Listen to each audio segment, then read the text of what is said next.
The problems faced by locals in Spain due to high tourist influx, also called over-tourism. The city of water is drowning in tourists. This was the scene in Barcelona, Spain on Sunday. Protests are taking place across southern Europe against over-tourism. Thousands of locals taking to the streets in the Canary Islands this week, telling tourists to get out. What if the world had turned out differently? What if the beaches stayed clear? What if the tourist spots never overflowed? And what if the locals never had to struggle? And that is my motto. If over-tourism didn't exist, this is how beautiful our world would still be. Quiet, clean, untouched. While watching that video, you might have felt something, right? A sense of longing or even a little sadness, knowing that the world we saw there isn't exactly the one we live in today. That feeling, that's exactly what our motto represents. It's not something that scares us, but something that reminds us of what we lost and what we could have saved if we had cared a little more. Tourism at its best is truly a beautiful thing. It allows us to experience the place the way they were meant to be seen, enjoyed, and appreciated. But sometimes, what is meant to protect that beauty ends up overwhelming it. When the number of visitors grows beyond what a place can handle, tourism turns into a problem. And according to UNWTO, this problem is called over-tourism, a situation where the impact of too many visitors begin to harm the environment, the locals, and even the experience of tourists themselves. So now, to understand our motto even better, let's now move on to why over-tourism happens in the first place. You know, over-tourism doesn't just appear out of nowhere. It grows slowly and quietly until one day a place realizes it's carrying more than it could handle. In fact, it usually starts with something small. Let's say a beautiful photo goes viral on social media, or a destination becomes the must-visit spot of the year. And just like that, everyone wants to see it with their own eyes.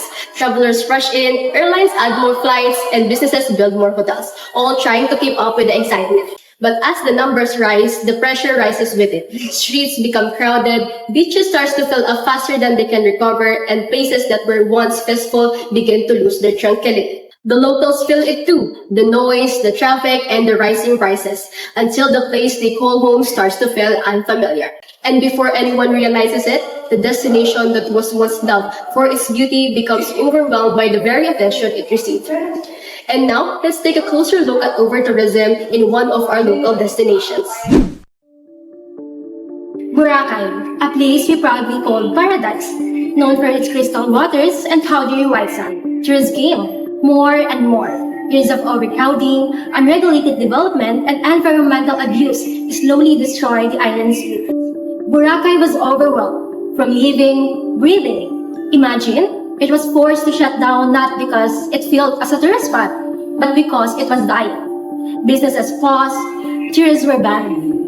According to DILG, they proposed an immediate declaration of state of calamity for 6 months and 2 months of commercial shutdown. It was started on April 26, 2018 to address the ecological issues that haunted Boracay. It is also the recommendation of DENR and DOT. This wasn't a punishment, it was a rescue. For the first time year past, Boracay was able to breathe again and became the proof that healing is possible if only we choose to act. Venice was once a living city of canals, community, and culture, but is now suffocating from the weight of over-tourism. According from the city of Venice, over 30 million tourists arrive each year, overwhelming a city with fewer than 50,000 residents. Tourists outnumber locals, short-term rentals, and soaring property prices force families to leave their homes. Some residents say that Venice no longer feels like home as community shrinks and traditions fade. But Venice is fighting back. Officials have begun introducing solutions to protect both its people and heritage. As reported by Travel and Trade Worlds, groups are now limited to 25 people, ban loudspeakers, and charges day-trip fee to reduce overwhelming crowds.